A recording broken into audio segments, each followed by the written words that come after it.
प्रिय मित्रों, क्या आप जानते हैं कि वियतनाम में एक ऐसा विश्वविद्यालय है जो लगभग 1000 वर्ष पुराना है। यहाँ की दीवारों और पत्थरों में वियतनाम का इतिहास छुपा हुआ है। आज मैं आपको ले चलूँगा उस प्राचीन विश्वविद्यालय की सैर पर जिसे टेम्पल ऑफ लिटरेचर भी कहा जाता है और वियतनामी भाषा में इसे वैन मियऊ कहा जाता है। हिंदी में इसका अर्थ हुआ साहित्य का मंदिर। इसे हम लोग वियतनाम का नालंदा विश्वविद्यालय भी कह सकते हैं। मित्रों, मैं डॉक्टर एस.के. वर्मा अपने YouTube चैनल के नवीनतम 248वें वीडियो तथा वियतनाम श्रृंखला के 16वें वीडियो में आपका स्वागत करता हूं। आइए हम लोग मुख्य दरवाजे से इस प्राचीन विश्वविद्यालय के अंदर जाते हैं। हालांकि यह एक विश्वविद्यालय था, लेकिन इसे मंदिर इसीलिए कहा गया क्योंकि यह कन्फ्यूशियस और महान विद्वानों के सम्मान में बनाया गया था। भारत की तरह प्राचीन वियतनाम में भी शिक्षा और नैतिकता को एक धार्मिक पवित्रता के साथ देखा जाता था। इसलिए ज्ञान प्राप्त करने के स्थान को मंदिर की संज्ञा दी गई। भारत में शिक्षा को देवी सरस्वती से जोड़ा गया है, जिनकी पूजा समारोह विद्यालयों और विश्वविद्यालयों में प्रति वर्ष मनाया जाता है।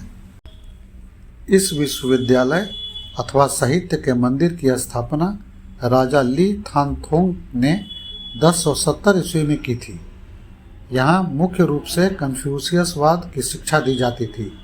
इसके अतिरिक्त चीनी साहित्य और कविता, प्रशासनिक कौशल और नैतिकता, इतिहास और दर्शन की शिक्षा भी दी जाती थी।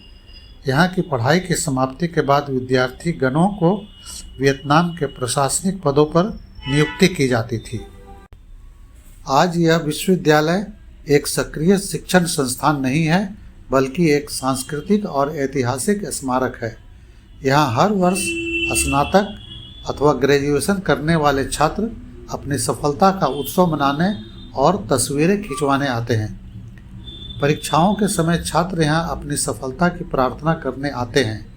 यहाँ पर राष्ट्रीय स्तर के सांस्कृतिक कार्यक्रम और साहित्यिक समारोह आयोजित किए जाते हैं। यहाँ किसी विश्वविद्यालय के बच्चे अभी अपनी पढ़ाई का उत्सव मनाने हुए आए हैं और चित्र खिंचवा रहे हैं। यह मंदिर मुख्य रूप से चीनी दार्शनिक कन्फ्यूशियस को समर्पित है। मंदिर में सबसे बड़ी मूर्ति कन्फ्यूशियस की है। उनके 4 सबसे प्रिय शिष्यों की भी मूर्तियां हैं। परिसर के एक अन्य भाग में उन राजाओं की मूर्तियां भी हैं जिन्होंने इस विश्वविद्यालय के निर्माण और विकास में योगदान दिया था। इस विश्वविद्यालय या साहित्य के मंदिर की बनावट बहुत ही शांत और व्यवस्थित है। यह 5 आंगनों में कोर्टयार्ड में विभाजित है।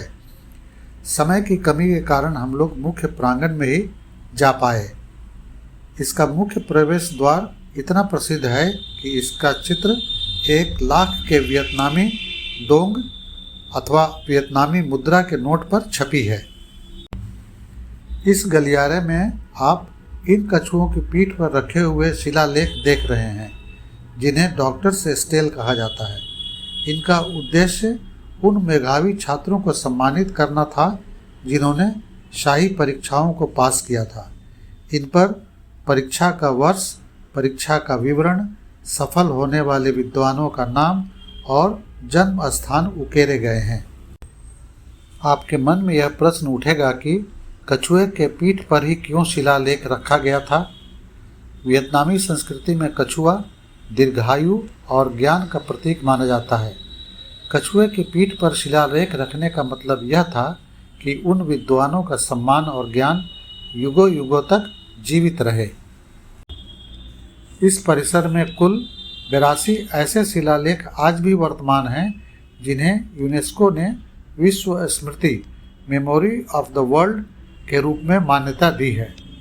यह जगह दिखाती है कि वियतनाम में शिक्षा का सम्मान हमेशा से कितना ऊंचा रहा है।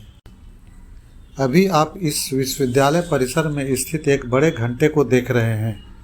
चीन की यात्रा के दौरान भी मैंने मंदिरों में बड़े बड़े घंटे को देखा था।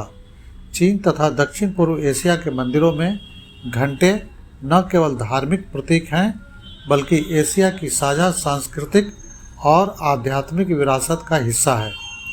भारत में मंदिरों के घंटे ओम ब्रह्मनाद की ध्वनि का प्रतीक हैं और मन को एकाग्र करता है। चीन और वियतनाम में बौद्ध धर्म के अनुसार घंटे की ध्वनि बुद्ध की वाणी मानी जाती है और सोई हुई मानवता को अज्ञानता से जगाती है। प्रिय मित्रों, वियतनाम के इस पहले और 1000 वर्ष प्राचीन विश्वविद्यालय की यात्रा में यही समाप्त करता हूँ, लेकिन आप मेरे साथ बने रहिए, मुझे फॉलो करते रहिए। अगले अंक में मैं आपको वियतनाम के काले अध्याय के बारे में बताऊंगा। तब तक के लिए क्षणिक विराम।